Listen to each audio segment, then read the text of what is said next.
ইসলাম। কেউ যদি কোন দুশ্মন রাসূলকে সম্মান করে সে যেন ইসলামকে ধ্বংস করে দিল, ইসলামকে ধ্বংস করে দিল। আলা হযরত আজিমুল মারতাবা মুজাদ্দিদুদ্দিন মিল্লাত বলেন তুঝসে और जन्नत से क्या मतलब, वहां भी दूर हो हम रसूलुल्लाह के जन्नत रसूलुल्लाह।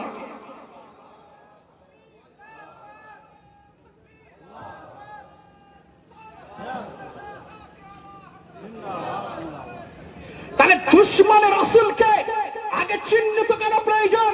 আপনি বলেন হুজুর আমার ভাই সে, আমার বাবা সে, আমার মা সে, আমার কাকা সে, তাকে কি করে ফেলি, তাকে কি করে ফেলি, সে ওয়াহাবি কিন্তু আমার বাবা। আমি বললাম হাদিস শুনুন, হুজুর আলা হযরত আজিমুল মারতাবা ফাতওয়া রাজাবিয়া শরীফের মধ্যে একটা হাদিস নকল করেছেন। তিনি বলছেন হ্যাঁ হ্যাঁ, বাপও যদি দুশ্মনের রাসূল হয় তাকে বয়কট করা অপরিহার্য রয়েছে, তাকে বয়কট করা ফরজ রয়েছে।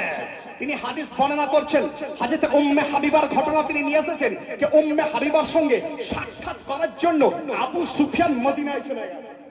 আবু সুফিয়ান তখন ইসলাম গ্রহণ করেনি, ইসলামের দুশ্মন ছিল। যখন হযরত উম্মে হাবিবা দেখছেন যে আবু সুফিয়ান আসছে, তো হযরত উম্মে হাবিবা রাসূল পাকের পবিত্র ফরশকে গুটিয়ে নিচ্ছেন, পবিত্র ফরশকে গুটিয়ে নিচ্ছেন। আবু সুফিয়ান লক্ষ্য করেছে, বলছে বেটি বল সালাম পড়ে খাবো পরে, আগে বল তুই ফরশকে কেন গুটিয়ে নিলি, ফরশকে কেন গুটিয়ে নিলি। তো হযরত উম্মে হাবিবা তিনি বলেছিলেন তুমি বাপ হতে পারো কিন্তু তুমি এখন দুশ্মনে মুস্তাফা রয়েছো, যে কারণে তোমাকে ফাঁস বিছাইলে তো হারাম রয়েছে। বোঝা গেল, বাপ যদি বড় আকীদা হয় তাকে বয়কট করা ফরজ রয়েছে। এরপর মামু যদি ভাগনা যদি বদ আকীদার হয় তাকে বয়কট করুন। যদি আর কত উদাহরণ আপনার রয়েছে দেখুন, বদ আকীদার সঙ্গে আজ জুড়ে লোকে কি করতে, কি কান্দে কান মিলিয়ে তার চলতে শুরু করেছে। আর এটা কি সোলে কুল্লিয়াত বলা হয়েছে।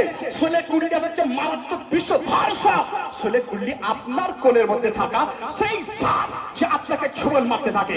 তো সোলে কুল্লিদের প্রতিবাদ, সোলে কুল্লির সঙ্গে সম্পর্ক রাখলে, বাতিলদের সঙ্গে সম্পর্ক রাখলে তার কি ক্ষতি হয় দেখুন। হাদিস শরীফ নকল করি, আবার হাদিস শরীফের মধ্যে বিদ্যমান ইবনে মাজাহ শরীফে এবং অন্যান্য হাদিসে বর্ণিত রয়েছে যে রাসূল পাক সাহেবুল আওলাদ সাল্লাল্লাহু আলাইহি সাল্লামের দুজন ব্যক্তি উম্মতি ছিল। তারা করতো কি, তারা বদ আকীদার সঙ্গে সম্পর্ক রাখতো, বদ আকীদার সঙ্গে সম্পর্ক রেখে চলতো। তাদের মধ্যে যখন মৃত্যু হচ্ছে, মৃত্যুর সময় যখন হাজির, তখন লোকেরা বলছে যে কলমা পড়ো, কলমা পড়ো।